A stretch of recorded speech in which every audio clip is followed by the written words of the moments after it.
All right, so fall is traditionally the time when churches reconvene, often with a lot of energy, and again, donuts, all that stuff starts to happen again. And many of us come back from our summer vacations. Many of us have had times where maybe we've spent more time with family than normal. We've gone to the beach, we've had cookouts, we've gone camping. I haven't gone camping, but some of us have gone camping. And now we're back together again. Many of us moving into steadier rhythms of work and of university classes, or maybe of our children being back in school. We're back in this unique and particular way, and for me, that always fills me with a sense of vibrant newness. And as in many churches here at the table, we often spend this time of coming back to steadier rhythms, reorienting ourselves toward our deepest values. Last year at this time, we did a sermon series that rolled out our new values. I think they were just on the screen. We spent several weeks talking about what it is to be a community of radical friendship and revolutionary justice and relentless curiosity, restorative play, and rooted improvisation. And we continue to use language around what it means to reflect our desire to be a church that centers the margins in such a way that the experience of marginality collapses completely within our community. To use the metaphor of the great mystic and mentor to Dr. King, Howard Thurman, in this place we recognize that the majority of the human race stands with their backs against the wall. And we believe that we always have to preach and teach with reference to that reality. We have to live faithfully in the shadow of those northern churches during the time of slavery and those southern clandestine communities during the same period, who committed their pulpits to purposes of freedom, human freedom. Why? Because Jesus was about the freedom and flourishing of all of creation, of all of our world.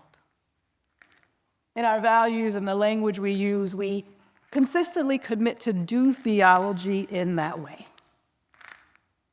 And then last February, in light of those values and that kind of language we had been using, we started to take some further steps. We spent 2 Sundays exploring what it means not just to do theology, but also to structure community in ways that are liberating for those with their backs against the wall. Inspired by the work of Reverend Brandon Rencher and the team of scholars around him, we became attentive to considering the kinds of communities that we should be modeling our values on. For Pastor Anthony and for me, it has become clear that the mega churches and the money denominations, the churches that have the budgets to publish and to influence, they put some great things out there, but they cannot be our primary guides when we think about what it is to become a liberating church. We need some models from the margins. We need to study and to take some time to be inside of communities of resistance that have rituals which allow them to embody a prophetic presence continually. Now, if you've been around me at all for a bit, you might know some of my history of church going. My primary church growing up was this large Black Baptist church that became a mega church while my family attended it. As a child, my family also, every first Sunday of the month, we would drive out to the country to where my dad was from, and we would attend his family's Black missionary Baptist church. And as a college student, I spent years in what my brother refers to somewhat affectionately, actually, as the Tea Party Church. Some of y'all know about that, we know. And then in grad school, I made Josh Harris's then church my home, and I learned to kiss stating goodbye with a whole group of, people in my generation. And then I became the founding pastor of Resurrection City, Before I did that, I attended a church that invited me to leave in Southeast, and also a church in Southwest that was deeply liberative, that was Black and Baptist and queer affirming. Many of us in this room have these really interesting histories of church attendance, whether that's like every Sunday or whether, Easter and Christmas, you have a history around that too. And all of those churches that we attended, consciously or subconsciously, they took their experience, their way of being together after certain models. And one of the things I think was interesting in writing the sermon that I would invite you to is to actually think about the faith communities you've been a part of, the churches you've been a part of, and to think about the models that they had and how that has influenced your own experience of faith. So a question as we come together that we must never lose sight of is, what are the models of this church? What models do we follow? And in particular, if we say that we want to be a liberating church, what are our models for that specifically? When enslaved people escaped and began running toward freedom, they needed coordinates to get to liberation, right? They looked up in the sky and they found coordinates. And most of us, in most senses, we're not enslaved, right? We're not enslaved.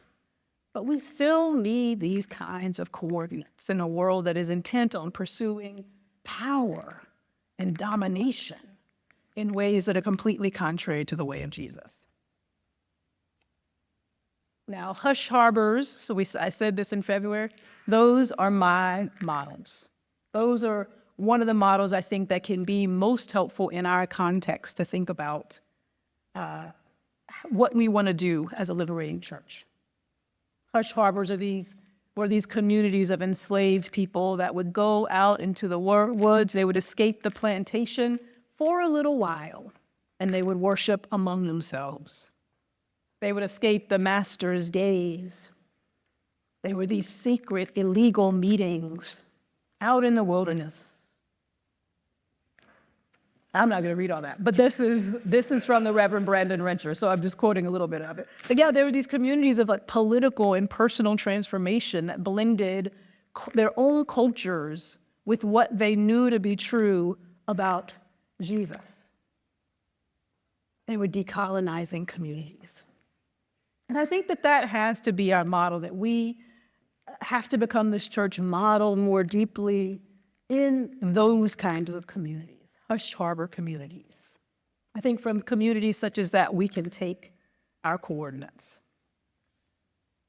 So earlier this year, we talked about, during Black History Month, we kind of did a part one of this series. We talked about the coordinate of stealing away and basically leaving the plantation structurally and psychologically. And then the next week, we had this panel that's still one of my favorite things we've done this year, this panel of folks who talked about the coordinate of Sankofa, what it means to go back to get what you need so that you can move forward into the future. What does it mean to be a church that is consistently doing that? And I'm excited because several people from that panel are actually going to be preaching in the next few weeks, so that's going to be exciting. So today what I want to do is talk about another mark, and that mark is Ubuntu. I think this is a great place to start in the fall. Ubuntu is this word from the Bantu language, the Bantu family of languages, that expresses this philosophy that's indigenous to Southern Africa. It's a philosophy about what it means to embody the good life. And it's fundamentally a philosophy about what it means to be human.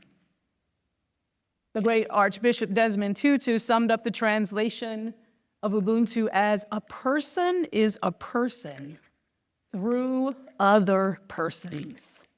A person is a person through other persons. The converse of that idea is that denial of interdependence dehumanizes us. Another way people express this idea kind of more simply is I am because we are. I think that's kind of the translation many of us might know. It's this idea that just as the first human was was made on the sixth day after all these other elements that could support their life were in place. After that, after those elements came to be, they were able to live fully. That everything, there's a sense that everything in the cosmos is connected. A life of Ubuntu is characterized by practical care and kindness and the sharing of resources and forgiveness and hospitality and the celebration of difference. Another thing Archbishop Tutu said, two other things. He said Ubuntu is to say, to be is to participate in community.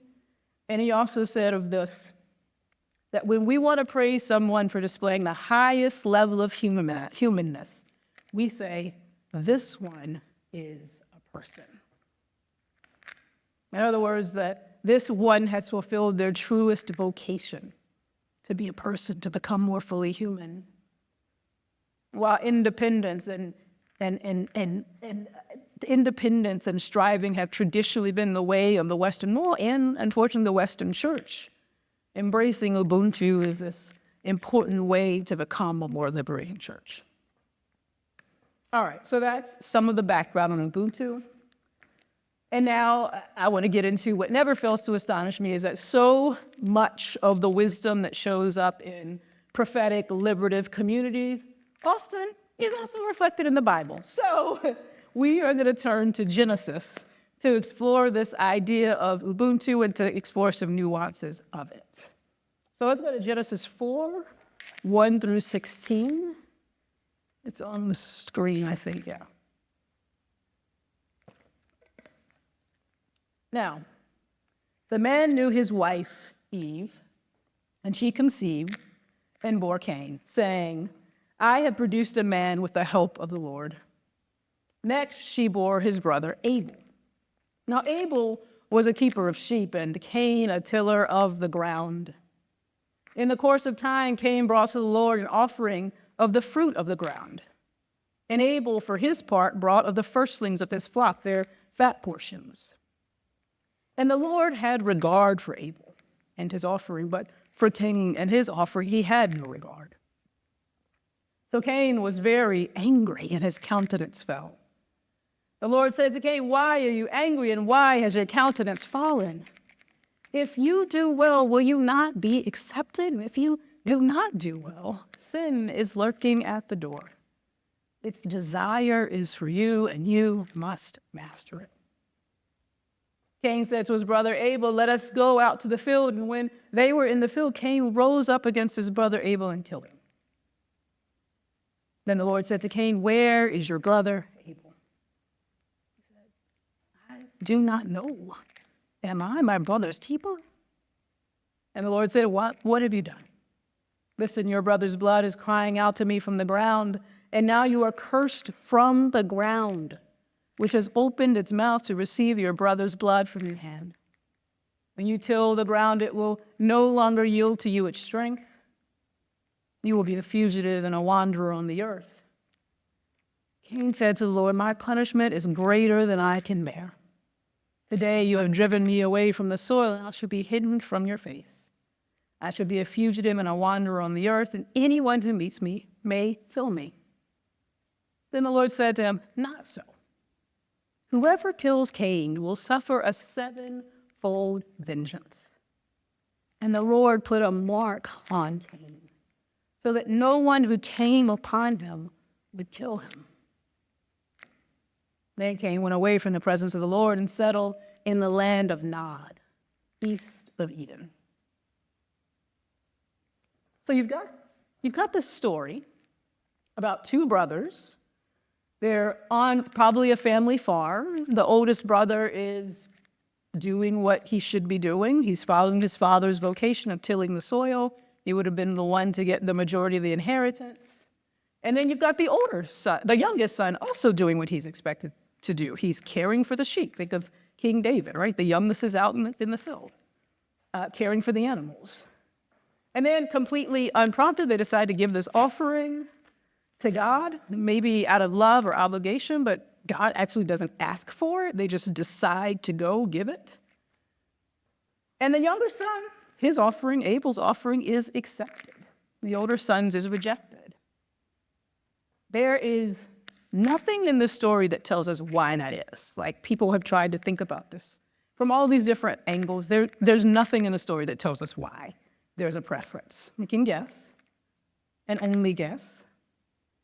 But what I do know is that every time I get to that point in the story, there's a part of me that cheers and a part of me that cringes. Because on the one hand, and I'm totally speculating here, I love that over and over in Genesis and elsewhere in the Bible, God chooses the one that God is not supposed to choose, the younger brother, right? Whoever is the least, the last, and the least likely. God chooses the marginalized, and I love that. And maybe that could be going on in the story, that there's this kind of divine preference for the youngest son that is not fair, but that is scandalous in terms of its grace. Now, on the other hand, there's this sense that comes up in me around savage inequality, because both of their sons give their best. There's no indication that doesn't happen. And for me, when I was doing some Lectio Divina on this passage for this sermon, this is the part that struck me the most, because I'm somebody, like probably a lot of you in this room, that have been in spaces where you're not favored for any rational reason or any reason that you can figure out. So it's almost like in this passage, God is the stand-in for the shadows of our reality, the places where we lack control, the places that feel like chaos to us. And whatever the case, I do think pretty much all of the early stories of Genesis, definitely this story, does invite us to ask questions about God. But the heart of the story is about what Cain does in response. He becomes dejected. And then, despite God's attempts to encourage him, he kills his brother. Cain denies what he's done, and then he's cursed from the ground. And his sentence is to be a wanderer, to lose connection actually with creation, with nature. And a beautiful part of this story that I don't think gets enough play is that in the end of it, God still ensures that Cain is protected, that the violence won't keep spiraling, that the first murderer is actually protected from being murdered. Okay, so now it might be clear at this point, like, there's at least one really clear connection to Ubuntu, this idea that Cain should have been, or should have thought of himself as his brother's keeper. But he seems disconnected from that reality, from his interdependence with the world around him. But I think that there are a couple other things in this story that kind of nuance the idea of Ubuntu, so that's where I want to spend the remainder of my time. I'm going to just pull out a couple of lines, say a few things about them. So first, the story starts with this sentence. Now the man knew his wife Eve, and she conceived and bore Cain, saying, I have produced a man with the help of the Lord. The verb for that word, the word produced, is actually essentially the same as the word for Cain. The idea is about production, what it means to acquire. A key part of this story is that most scholars believe that it was written during a time of excessive accumulation at the expense of the majority of the population. And it was written at a time that in many ways isn't that different from our own. The story of Cain and Abel lives inside of this critique of extreme consumption and acquisition and numbness to the pain of others. And it lives inside of this basic question: can we faithfully respond to a God who produces the world and then gives it as a gift to us? Or will anxiety to offer enough, to produce enough, to acquire enough drive us to the point where we are willing to consume even our brother, even our siblings and our neighbors? I find it interesting that I grew up in churches where the names of God were really huge parts of praise and worship. And I was always taught that the name that you get later in Genesis for God, El Shaddai, means like the all-sufficient one. But I actually realize now that there's this longer Jewish tradition that urges us to think of that name as the one who is able to say enough. The one who is able to say, okay, I've created, now it's time to stop. And that part of being created in the image of God is to follow in that way of being able to say, okay, enough. It's time to stop. I don't have to keep anxiously producing. The story of Cain and Abel asks us to trust that God's care for us is enough and that we can offer enough based on God's grace without striking out on our own. The opposite of Ubuntu lies in this kind of anxiety to produce. And in order to become a church that practices Ubuntu, we have to forsake the logic of unlimited growth, that bigger is always better because bigger is what we think will secure us. Like the God we serve, we have to know when to say enough. To trust, like marginalized people have done for centuries, that everything we need by the Spirit is in the room. We won't have to go strive, colonize, or dominate others. We have enough in this room. So Cain's name tells us something. And then a few sentences later, we see that Cain is dejected.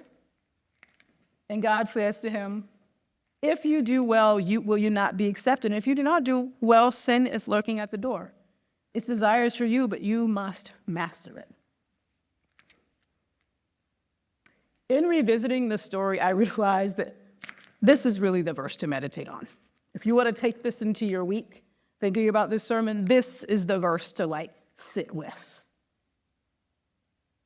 Because we can't take for granted that there is a real if in this story. Cain has this genuine choice. He can pick for himself and he can do something different tomorrow. God is encouraging him, hey, what's going on? Talk to me about this. He has authentic agency, and yet while nothing is predetermined for Cain, sin does have this real presence. Cain's temptation is described as unquenchable. It's an unquenchable beast. It's described as this predatory animal that is waiting to ambush Cain.